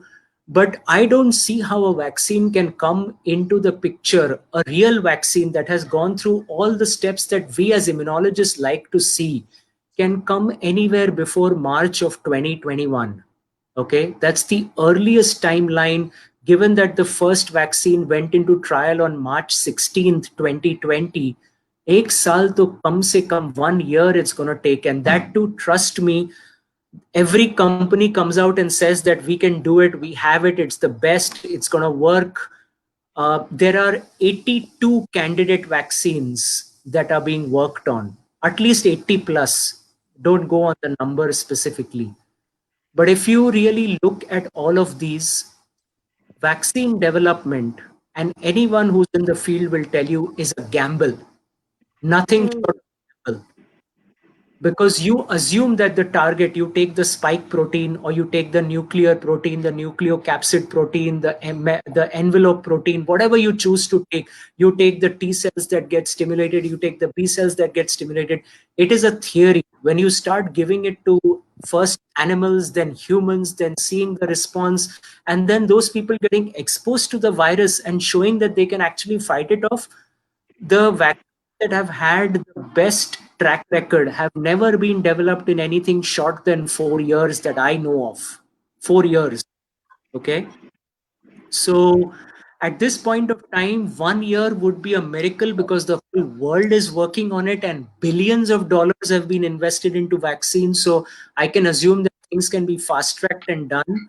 But a really good, well-tested vaccine will take some time. So the answer comes back again to what I've been harping, probably like a broken record.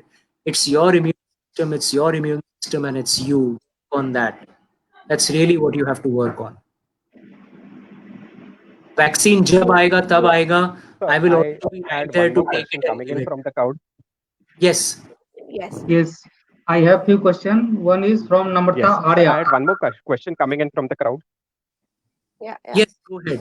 Yes, One sir. of your. Sushil sir, please. Yeah. This question is from Namrata Arya, and she asks, will meat and eggs consumption boost immunity? Eggs and meat. Namrata, I will give you an example. So the question basically is asking, does non-vegetarian eating vegetarian food boost the immunity? Yeah. Now, the largest living creature on land is an elephant. It has one of the best immune systems. It hardly ever gets sick, and it never touches meat or eggs. And if you take the largest water animal, which eats algae and maybe some plankton, the blue whale, which can go to the size of 100 elephants, is largely vegetarian. So anyone who says that you need to eat meat or eggs to be strong in your immunity is misled and misguided, because now even modern medicine accepts that non-vegetarian food actually increases a certain level of inflammation in the body. Okay. I am not making this up. You can look this data up. There is research on it. I am not against people who eat non-veg or meat. Eat it. It's your choice. You live in a free country and in a free world. You have every right to do it. But to say that if you don't eat meat or eggs, your immunity will be weak, that is a wrong statement. Also, people who are on a vegetarian diet may need supplements of vitamin B12 and certain other things that may not be hugely present in a vegetarian diet, but even those people, if they search enough and seek enough, they will find the vegetarian sources of those things. So certainly there is no such thing that you have to eat meat and eggs to boost your immunity. The answer is no. Okay.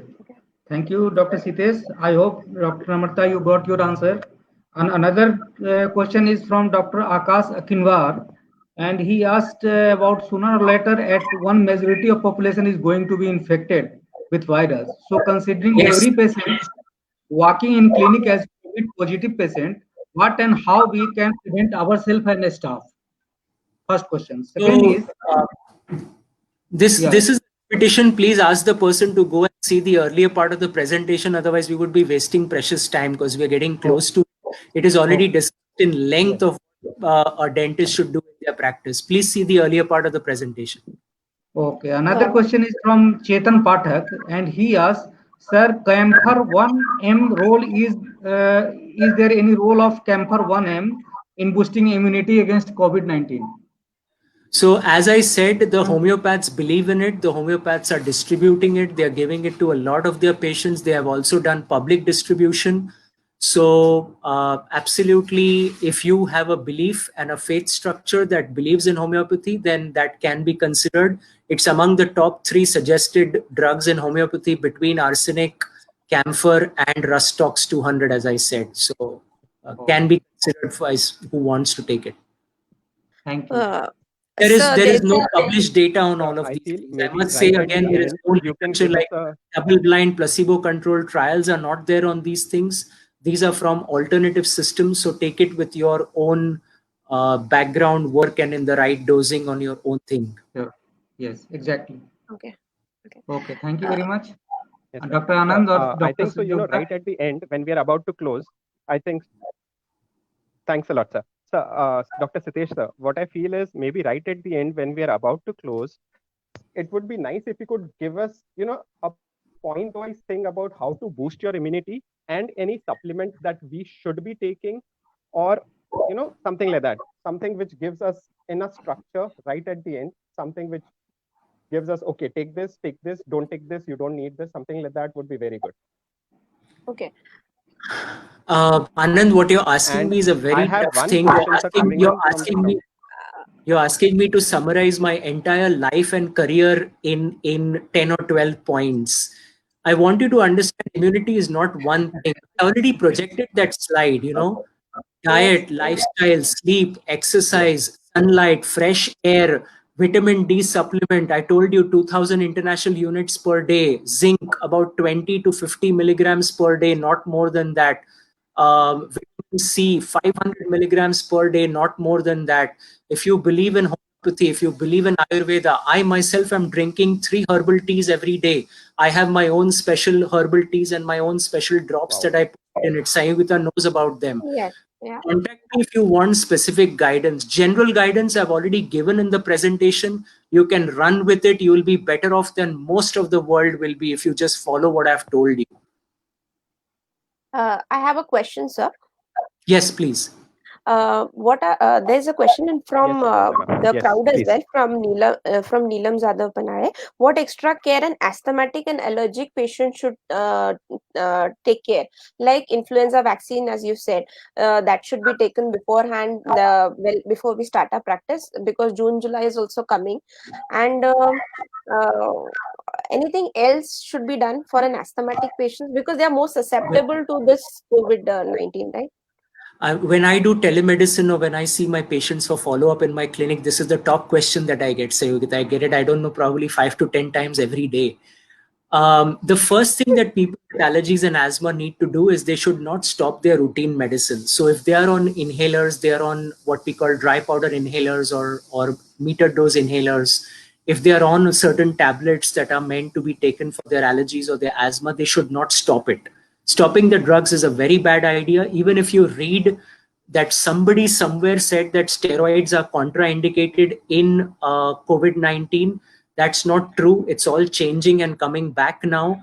And inhaled steroids are not oral steroids. So inhaled steroids are very, very safe and should be continued, because if the asthma or the allergy goes out of control, because someone stopped their drugs, then they will be in more trouble if they catch the SARS-CoV-2 and get a COVID-19 infection than they would be if they had well-controlled allergy and asthma and they were taking all their medicines properly. That's the first point. Second point, everything that I said about doing exercise, doing yoga, doing pranayama, doing breathing exercises, eating a healthy, fresh diet, all those apply to people with allergies, asthma, heart disease, diabetes, hypertension, immunocompromised states, kidney problems, liver problems, everyone it applies to, because they do happen to be in a slightly higher risk group than other people.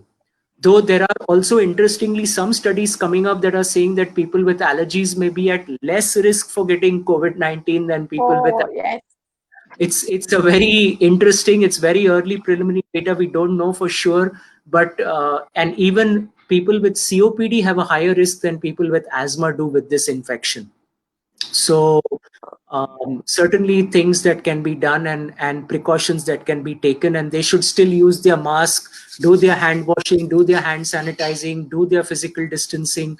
All those things are still very important, and keeping their environment area cleaned, sanitized, all those things is just as important for people with allergies and asthma as it is for anyone else. And taking the flu vaccine. Yes. So, okay. Anand, you want to go ahead? Dr. Sanyogita, any more questions? Yeah, you have any more questions? I have a question for sir. Yes. You have practiced in the EU and you have practiced in India. So you have seen both the countries for a good amount of time. I guess you are in India now since 2011, right? Correct. So there have been some reports which have been coming in that the mortality rate in India is not that high, maybe because we have had the BCG vaccine, or maybe we are exposed to so many allergens or, you know, organisms or what, I don't know what. But is there something credible in it? Is it relevant? Is it right? What is your take on it? So if you can just project the slide that I have put on the screen. This is yesterday. In India, there have been about 86,000 cases, about 2,700 deaths, 35% have recovered. The number of tests done and the positivity rate of the test is somewhere around 3.6%. And also, if you look at the mortality rate, it is 3.2%. The average around the world is between 2 and 3%. The very high ones were in Italy and Spain at 9 and 11%, but even that has come down in those areas now. US has been running a steady about 6%. So people think that you look at the mortality as the ultimate answer. Okay, like if there are not as many people dying, that means we are doing good. To some extent, I also agree with that, and I believe that's the ultimate answer. But that doesn't mean that we have less cases, or it doesn't mean that we are more immune to it. BCG vaccination is a theory that is being studied, because BCG vaccination largely works through T cell, the cellular immunity of the body. And cellular immunity is very, very important for SARS-CoV-2 also, because it orchestrates which cytotoxic cells will be formed, which antibodies producing cells will be stimulated. I would tell you, between getting BCG and a significant proportion of Indians having what I would call latent tuberculosis, so their immune system is keeping tuberculosis in check in their bodies, and they don't have any symptoms, so they would never know they have it. This could potentially be stimulating the immune system. Yeah, it could be doing it, but is it enough to bank on it? The answer is no. I would say that number of other viral infections that we get coronaviruses a couple of times a year with change of season. We get influenza, para-influenza. We get common cold, rhinovirus. People, the more infections you get, the more your immunity will be. बोलते हैं ना कि उसको धार लगा के रखा है, वो तैयार है चीजों से फाइट करने के लिए, बराबर. So people may think that way, that okay, we as Indians are exposed to more infections, so our immunity is better. I pray for every single Indian that is true. I pray for my whole country and this world that is true, that they don't get as many infections, so a new virus is more deadly to them than we getting lots of infections here due to our 1.3 billion people who live in this beautiful, beautiful country. And if that is what is saving our lives and protecting us, God bless us all, save us all. I am with it. At this point of time, I would not tell people to go and get a booster of the BCG and wo Australia wo sab kar raha hai. Australia trials are going on with BCG vaccine. vaccination to see if it helps. Yes. Yes. So, Dr. Sanyogita, you have any question? no. Or I guess we can let sir go. We have Wait, already I need taken to up a close. lot of Yeah, his time. yeah. So, Yes. Dr. sir, Sanyogita. sir, I've been Yes. knowing you since around 2011 or so, till the time you came to India. I'd been a patient of Dr. Nefadkar since 2005, and then you came when he was no more. So I was always in a dilemma whether I'm in a person with the right person, because Dr. Nefadkar also used to promote pranayam, and every time I used to go to him and he used to say कि नहीं तुमको योगा क्यों नहीं करते, तुम प्राणायाम नहीं करते. That's why coming back to me. But then when I met you, yes, I knew that I was in the right I guess hand. we have internet And issues with everyone now. yeah. So, Am I sir, audible, Saurabh? yes, Anand, you are audible. Yeah, Sanyogita is back. Yeah. Go Sanyogita, ahead. yes, please. Yeah. Okay. So to summarize for today's things, what I have understood that we have to coexist with this virus, right? Your own immunity is the only thing which will fight for it. And for fighting, you require additional supplements like vitamin E, D, B complex, a proper lifestyle. Your gut has to be good, like eating habits and everything. You can go with immuno boosters of homeopathy or Ayurvedic, and the immuno boosters what you provide as well, which we are taking as well, and vaccines of influenza before we start our practices. Um, did I miss anything? No, I think you've summarized it Yes. very, very well. And what I will tell you is understand one thing. I want to leave you all with this concept, okay? When SARS happened in 2002, 2003, this is my closing statement.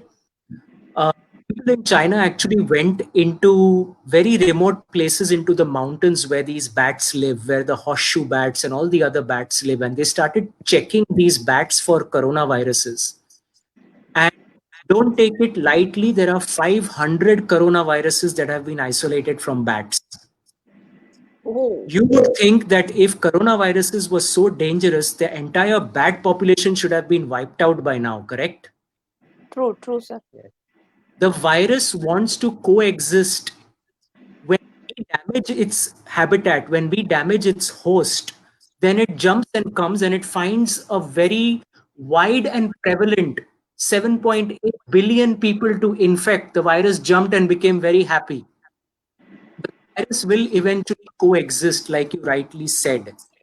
And the work here is that we have to change our ways, our life, our carbon footprint on this planet. We have to change everything so that we create a circumstance in which we can coexist and the virus will be like any other common cold that has been there around us and we don't have to worry about it. And that really is the final, besides everything that you said. And you mentioned vitamin E. There are not too many data on vitamin E. Most of the data has been on vitamin D, zinc, and vitamin C. Okay. See, I Is said it. on- Yeah. I don't want anyone to go with that as a summary statement. Correct. Yes. Not wrong. Vitamin E has its benefits, but it's not one of the primary immune boosting. It has other benefits in the liver and other areas of the body. So There was yes, one question from the crowd from Amit Tipnis. Ki sir, is reduced oxygen saturation level a first sign of it's a a late symptomatic? sign. It's a late sign. Late. Symptomatic area. By the time the oxygen level starts dropping, generally the patient. So people talk about what is this called happy hypoxia. Happy means I have myself also treated some people whose oxygen level is 71 or 72. Now, normally, if someone has an oxygen level of 71 or 72, they are gasping for breath, they are restless, they are sweating, they are very uncomfortable, they are very unhappy. Reality is that these people don't seem that problemed. They're automatic. They get into trouble when they try to speak. They don't have any reserve even to talk, or they have a problem when they try to walk even to their own bathroom or around their house. They become breathless. So hypoxia without breathlessness or cough is, to my experience, unheard of. Okay. So hypoxia is a late sign. The person has already gone into moderate, possibly into severe by the time they become hypoxic. But if you wanted to screen people in your practice, I know why this person is asking this. Possibly is they are wondering if anyone who comes in, do an infrared thermometer check, get their temperature, and then do a pulse oximeter to know. Pulse oximeter. Yes. Hypoxic due to cardiac reasons. You can get hypoxic due to COPD. You can get hypoxic due to interstitial lung disease. But yes, if someone is hiding the history from you, they are not telling you that they are having problems, then checking the pulse oximetry may be one of the ways to detect it. So this is a very interesting question and something that can be looked at from that angle. Okay. Got it. Okay. Sir. Got it. Okay. Yeah. I guess we are done here for now. Thanks a lot, Dr. Sitesh Roy. I have one thing Yeah. to tell you. I last met you like 8 years back, and you are exactly the same. Age doesn't seem to Yes. affect you a bit. It's Age all my has no natural effect on you. therapies, Anand, my natural therapies and all my belief in meditation and healing and ancient therapies. Come do my seminars. I conduct meditation seminars. They're called Happy Living, Healthy Living. I do them for doctors and dentists also. We can create a group Wow. and we can do that. That's Yes. my secret to what I do. Means I did not stop. I did it in a very sparse way, but I never stopped practicing all through this also, because I believe that if you take care of yourself, your immune and your body takes care of you. So absolutely, I appreciate the Thank you. the you said, but I give all the credit to all my other team members. I have a very extensive team of naturopaths, of holistic healers, of Ayurveda areas, of many other people that I work with, because I truly believe that our country is the cradle of healing and health for the whole world. And I think practitioner, including dentists, you are also very much doctors and practitioners, need to become aware of what we have here, because this is the secret. People in India used to live till 100, 200 years. It was nothing. Till hard couple of 100 years ago, people would live 100-150 साल जीते थे लोग यहाँ पे. Very truly said, sir. I guess the moment the government allows me to travel, I'm coming to you. And we might host you again for some wonderful session like this. You Certainly, are a certainly. textbook in yourself. You are a textbook in yourself. It was an Very truly amazing said, session. Anna. Very. Yes. You are a Yes. textbook in yourself. We are all mesmerized. We have had numerous comments saying that this is the best session that we have till now. And trust me, Wow. we had like 50, Wow. 55, 60 webinars till now. So it was an amazing session. It was a much needed session. It was something that, was something that we need to address right now, because this is our first line of defense, and maybe it is our only line of defense. The So we only really line of needed to defense. address Only this. line of Only defense. line. Maybe not just first. It is our only True. line of defense. So, we really needed to address this, and you have put it across very nicely. Thanks a lot, sir, for accepting the invitation and for giving us your time. We have overshot by a long. We had thought about an hour, and we are already into Lot. 2 hours. So it was amazing. Thanks a lot, Thank you everyone. very Thanks a much. lot, Dr. Thank you, Sayogita, sir. for helping us organize this. Thank a lot, Dr. Saurabh. Thank a lot, Dr. Sushil, sir, for joining in. I have a Thank few you. announcements to make. Before we break it, I have a few announcements to break. A very, very big thanks to Dr. Rajiv Verma, sir, who has been another superstar on our forum, and he hosted a Yes. beautiful session today. He again takes you to another level. He Another takes you to level. another Another planet. level. Yeah, Yes. he takes you to some Yes. other world altogether with his talks, and he is amazing. So he is the superstar and the blockbuster of dentistry and of our forum, and we are very, very happy and honored to have him with us.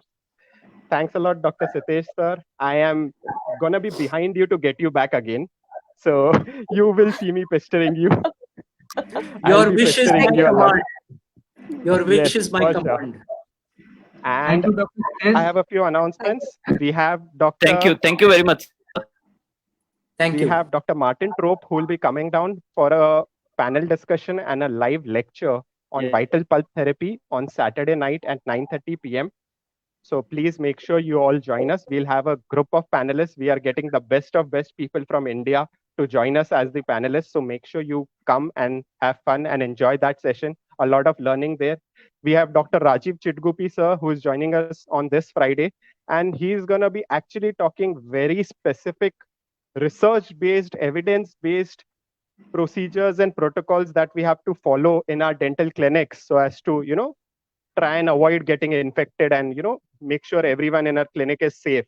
The patient, you, me, and the assistant. So everyone has to be safe. So Rajiv Chitgupi sir is going to be talking very vividly on it. And before that, we have Dr. Aslam Inamdar, who's coming up with a very, very inspirational session, who's going to be talking about his journey from what he was and what he is right now. And he's going to walk through the entire digital dentistry. So make sure you join us on this Wednesday with Dr. Aslam. Thanks a lot. Thanks a lot, Dr. Sayogita. Thank you, everyone. Bye-bye.